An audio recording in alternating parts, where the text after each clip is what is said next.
Chers compatriotes et amis du peuple congolais, bonjour. Je précise amis du peuple congolais parce que nous savons qu'il y a des amis du Congo. Les amis du Congo sont souvent amis du coltan, amis de l'or, amis du diamant et vous le savez tous. Nous venons encore aujourd'hui vous inviter à venir nombreux pour dénoncer la tenue du 14e sommet de la francophonie qui est prévu à Kinshasa en RDC à compter du 12 octobre 2012 jusqu'au 14 octobre 2012. Comme vous le savez tous, comme vous l'avez tous constaté, plusieurs ONG et patriotes de la diaspora se sont soulevés partout dans le monde pour dénoncer la tenue de ce sommet à Kinshasa. Cependant, les pays membres de la francophonie, incluant le Canada, ont choisi de tourner leur regard ailleurs et de faire que ce sommet ait lieu à Kinshasa en RDC. Nous ne sommes pas contre le sommet de la francophonie, nous précisons, mais nous sommes contre la tenue de ce sommet en RDC à Kinshasa pour la simple raison que le président actuel de la RDC est au pouvoir par la force des armes. Et nous savons qu'il n'y a pas de démocratie, il n'y a pas de respect des droits de l'homme au Congo. Nous, peuple congolais et amis de Congolais, nous venons ce vendredi 12 octobre pour dénoncer encore une fois le vrai mobile de ce sommet qui va avoir lieu à Kinshasa à compter du 12 octobre. Comme nous l'avons mentionné, c'est à nous et à nous seuls de préserver les intérêts de notre peuple, de notre chère nation et de notre continent, l'Afrique. Alors comme nous l'avons déjà dit, nous vous invitons à venir nombreux à 10h30 le vendredi 12 octobre au croisement de Yonge et Bloor au centre-ville de Toronto. Nous invitons également nos frères et sœurs de Hamilton, de Oshawa, de Ajax, de Whitby et de tous ceux qui peuvent être disponibles à venir nombreux pour que tous unis nous puissions dénoncer la tenue de ce sommet. Merci beaucoup. Pour l'amour du Congo, Ingeta.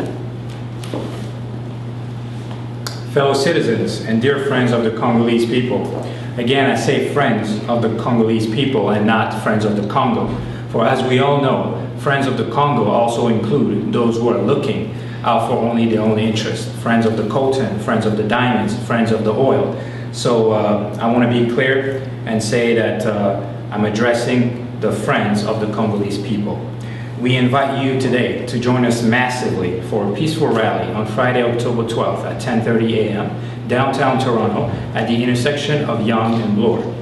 This rally is to denounce the Francophone Summit scheduled to be held in Congo-Kinshasa from October 12th to the 14th.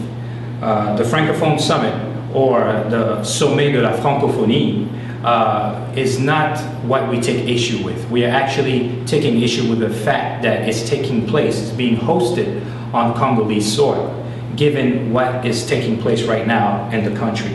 So as many of you already know, Congo has been ravaged by war for the last 16 years. 48 women are raped every hour as per official reports. Millions are internally displaced in the eastern region, and democracy and human rights are simply non-existent, even though these principles are core values of the Francophonie. Many NGOs and Congolese people across the world have held protests against this summit taking place in Congo. However, member nations of the Francophonie, including Canada, have looked the other way and have ignored the pleas of the Congolese citizens and their friends across the world, only to advance their very own interests. The French president himself has clearly stated regarding the summit taking place that his concern is to advance the interests of the French people. This is the same man who made a declaration during his campaign earlier this year that he would not do business with the dictators in Africa. So, we the Congolese people and all friends of the Congolese are denouncing the real motive of this summit being held in our country, knowing that the last elections lacked credibility and democracy and human rights are widely violated. Therefore, it is now our responsibility and ours alone to stand up together as one people against injustice in Congo and injustice anywhere else in Africa. So join us massively. Again, it's this Friday, October 12th at 10:30 a.m. downtown Toronto at the intersection of Yonge and Bloor. Thank you, and for the love of Congo, Ingeta. Ingeta. Ok, papa, maman, bandeko abolingo bino mo boyebi, babundeli na bino, papa Babi, le général-major Gikilu Koussa, comme toujours, nazo pesa bandeko nous surtout à Toronto mbote mingi, toli moi qui metozali parce que combat ils continuer toujours na ba stratégie belé, ya ba se amai, ya ba bandenge belé bino mo boyebeli, et ça message mo ya paix abolingo, tozo senga ba serre, ba combattante, pe ba combattant nyoso ya Toronto s'il te plaît, na o nyoso ya Ontario, ba ozana. Possibilité à pouvoir rejoindre Bisso na Yang na Blore parce que tous un sitting mo c'est très important tous on a to boycotter makambozo ki na mboka oya ba makambo na bango basalisi ya ba francophonie pour te dire que na sima ya ba idée na bango ya francophonie moyi beza mingi ba pays oyo zo kende ko soutenir francophonie na Congo bazo kende te exactement pour na ko soutenir francophonie mais bazo kende pour na ko yiba ba minéré na biso pour na ko supporter moi na ndeke kanambe ya mwana tozo senga na bino nyonso tout boya pona bolingo ya mboka s'il te plaît to sengi na bandeko nyonso tout ba tellement basala très vivante bino mo boyebi mwana bino kiki soko alobi alobaka parce que biso to telemeli bitumba donc nazo senga vraiment ba oyo baza na souci ya mboka s'il te plaît mboka bakabaka ngote tozali a bien tozoli a bien tozo sakana tozo sala nyonso mais to kanisa mboka po kuna nde place to uti mitolu na biso etikala kuna donc nazo senga bana nyonso ya Congo s'il te plaît boya ebele na bengisi batu nyonso tu na kombo ya crack mobimba biso nyonso tu bana crack to kozala biso so tu ba combattant nyonso confondi ya Toronto s'il te plaît boya ingeta peace bon ma pesimo de na ba combattant nyonso ndenge général-major Giauti Koloba na bosanité ko remercier d'abord ba combattant ba kende ki New York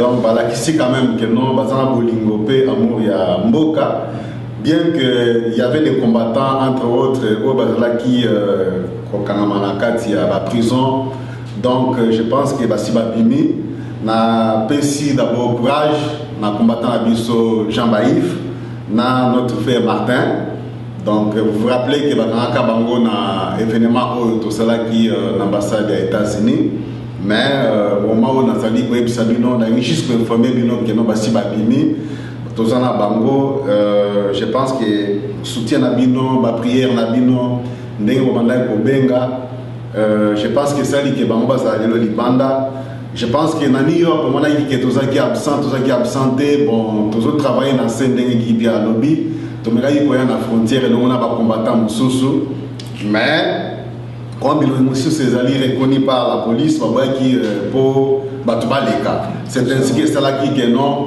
absence, il y a Batumoussou Bazala qui avant à Toronto, à New York. Le message autour Copé Sabino, les lois Ezali, que non, si tiens Ezali, le 12 octobre, à 10h30, Tosengi, combattante, pasteur, frère, gesser, Yaba Église, Ezali Kambo, Yamabele, Ezali Kambo, Yamboka. Donc, ceux qui ont vraiment un patriotisme, Ezali Kamboko, va pousser dans les deux débats, ça ça doit être automatique. Donc, Nayango, Toyo Kimbela Nabino, Néo Bandai Kolbakeno, Tozalaki un peu dans le silence, mais on a travaillé dans ce et l'on a groupe non sur Yaba combattant. Les combattants sont divisés, par contre, Tozali Ini. Ce qui ont provoqué les combattants ont provoqué les combattants. Nayango to bengi bino. Tozali ko senga bino les 12 bozangate papa, maman, mwana muke, jeune. Ceux qui paient bozana possibilité comme ils ont un vendredi, c'est un vendredi je dis bien. Bozo déjà ba vacances donc bosenga ba congé à l'avance. Bana ba bazana bana ba même ko senga déjà na ba professeur que non. Bana ba kozana événement moko le vendredi le 12 octobre na 10h30 kozanga te on a kolobaki ono na yoka kité ba bisaki bisoté biso tu as toujours pas raison awa to lancer message ils allaient bien avant le samedi pour les 12 bisonos na 10h30 to kutana entre Blue na Yang na 10h30 merci beaucoup to lingi binomi ingeta